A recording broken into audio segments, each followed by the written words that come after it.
শুক্রবার আসরের পরে একটি দুরূদ ৮০ বার পরে যা চাইবেন আল্লাহ তাআলা তাই আপনাকে দিয়ে দিবেন। আপনার সকল মনের আশাগুলো আল্লাহ তাআলা পূরণ করবেন।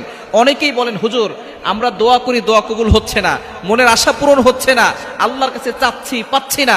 দোয়া কবুলের কিছু সময় রয়েছে। শুক্রবার হচ্ছে দোয়া কবুলের অন্যতম একটি দিন।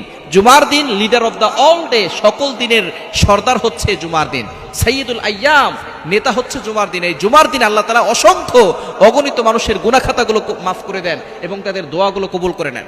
ইমাম আবু হানিফা রাহমাতুল্লাহ আলাইহির বিশুদ্ধ মত অনুযায়ী জুমার দিন আসরের নামাজের পরে দোয়া করলে সেই দোয়া কবুল হয়। আসরের পরে মাগরিবের পূর্বে যখন সূর্যাস্ত এই সময়টা যখন চলে আসে তখনই আল্লাহ পাক রব্বুল আলামিন দোয়া কবুল করে থাকেন। এই জন্য অবশ্যই জুমার দিনটাকে আমরা হেলায় খেলায় নষ্ট করে দিব না। তবে দুঃখজনক হলেও সত্য, জুমার দিনে আমাদের গুনাহ হয়ে যায় বেশি।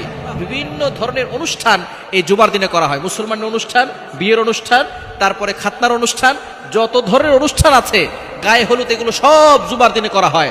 জুমার দিনে আমরা এই বিয়ে যেগুলো হয়, ম্যাক্সিমাম বিয়েগুলোর ভিতরে হারাম, গান বাজনা, ঢোল তবলা এগুলো নিয়ে তারপরে বিয়ে করা শুরু করে, যার কারণে তারা গুনাহের কাজ আরো জুমার দিনে বেশি করে থাকে। এই জন্য জুমার দিন হেলায় খেলায় নষ্ট করা যাবে না।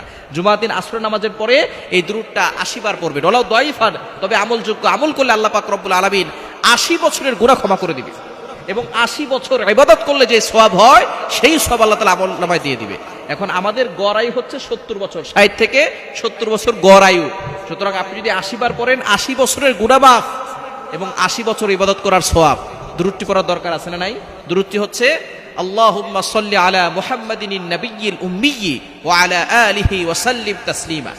এতটুকু ছোট্ট দুরূদ, আল্লাহুম্মা সাল্লি আলা মুহাম্মাদিনিন নাবিয়্যিল উম্মিয়্যি ওয়া আলা আলিহি ওয়া সাল্লিম তাসলিমা। এই দুরূদটির প্রতিটি মসজিদে লাগিয়ে রাখা দরকার, যাতে করে মুসল্লিদের মনে পড়ে।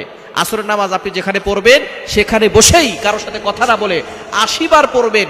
৮০ বছরের গুনাহ মাফ হবে, ৮০ বছর ইবাদতের সওয়াব হবে এবং আল্লাহর কাছে দোয়া করবেন, আল্লাহ তাআলা সকল দোয়াগুলো কবুল করে নেবেন।